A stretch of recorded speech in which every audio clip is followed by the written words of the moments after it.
Hey everyone, how are you? This is Matt Pezon. I'm standing here in an apartment that I purchased in a property a few months ago. We're doing a turnover, and today I wanted to talk with you about what you can do when a tenant trashes your apartment and destroys it. Unfortunately, I have a lot of experience with this. This has happened to me many times, and it's just a part of the business. So I want to share the steps that you can take when it happens to you. Hopefully it doesn't. But when a tenant trashes your apartment, here's what you can do. So first things first, take a deep breath. Breathe in, breathe out. This is a business, it happens, and it doesn't make you feel any better in the moment, but just try to be calm and collected and collect your emotions, and before you do anything else, just get calm. Next steps, document everything. Take pictures, do an inspection form, your typical move-out inspection. Make sure that you have your ducks in a row and your documentation laid out of all the damage, for whether it's flooring or broken windows, scratched walls, furniture drug across the floor, whatever the issue, debris, garbage, trash left behind. Make sure that it's well documented so that you have it for later.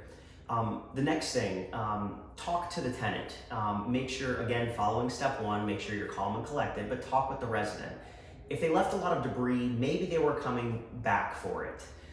Or maybe they had meant to make good on a window that they inadvertently had broken during the move. So don't jump to conclusions. Make sure that you have a conversation with your tenant, with the customer at the end of the day, and have a dialogue about what happened.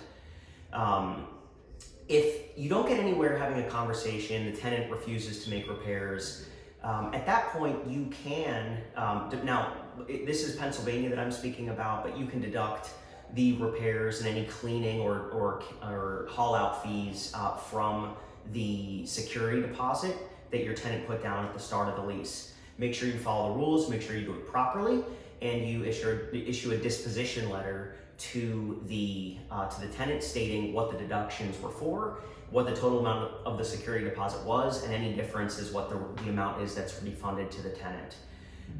Now, if that doesn't work, and let's say the damages are above and beyond what the security deposit had covered, then your next step, potentially, if you would choose, is to file a civil lawsuit.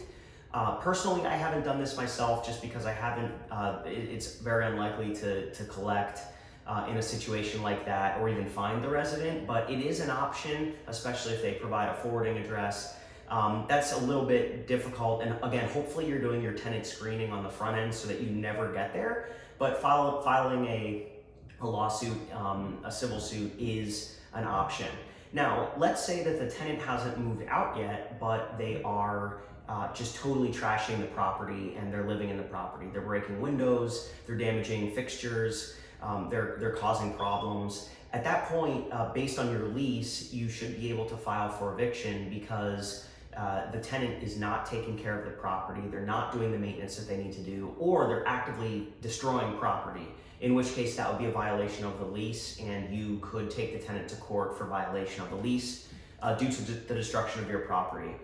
And then the final thing you can do is contact your insurance company. Some insurance companies do have provisions for tenant damage, so you would want to look at your policy once the damage occurs. Now, ideally, you're looking at your policy on the front end and trying to get coverage for any tenant damage before you purchase the property and bind that policy. But if it is too late and the tenant already damaged the property, definitely talk with your agent and find out what options that you have.